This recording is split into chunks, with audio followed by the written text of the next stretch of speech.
Hi, my name is Nancy Rice and I'm with Lunabelle Beauty.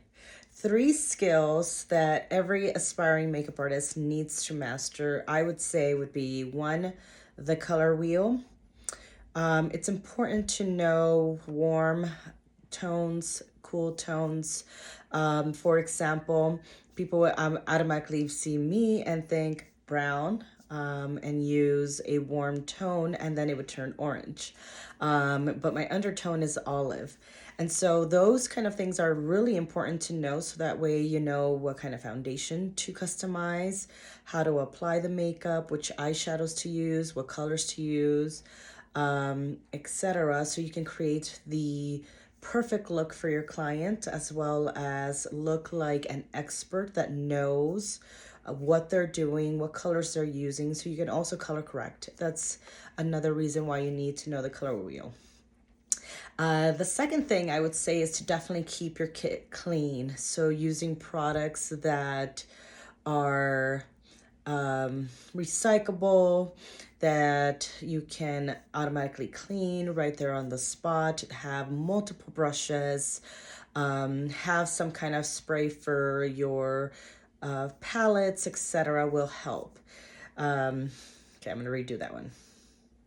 So the other one would be sanitation practices. So you definitely want to have clean brushes, clean palettes, clean kit in general, so that way it looks and it feels good for the client.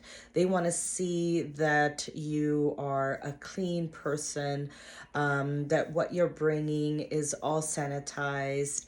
You need products that you can sanitize and use right then and there while you are working and servicing your client. And the third, I would say, is client communication. You want to be able to really kind of understand the individual and your client. Listen to what your client is saying. Look at body language. If your client is saying they want natural and they show you a photo that looks like they have a lot more makeup, try to get some questions in there to really understand, do they want full body makeup or do they just like the colors, right? Sometimes they like the color scheme, not necessarily wanting more makeup on.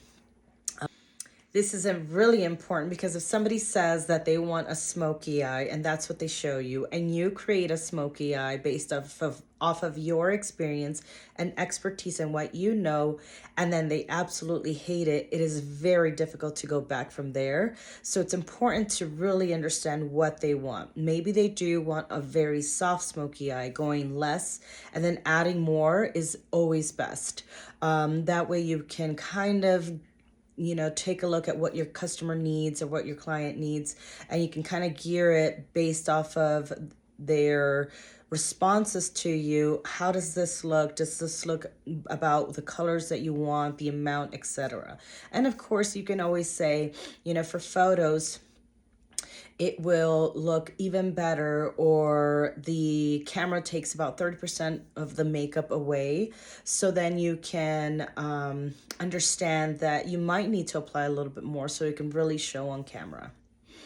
If you want to learn more about our tips, our experience, and what we have to offer for upcoming, new, and even veteran artists, please follow us at Lunabelle Beauty Artists on Instagram. And then you can also go to our page at lunabellebeauty.com, and we have a community page just for you so you can find resources, network, etc.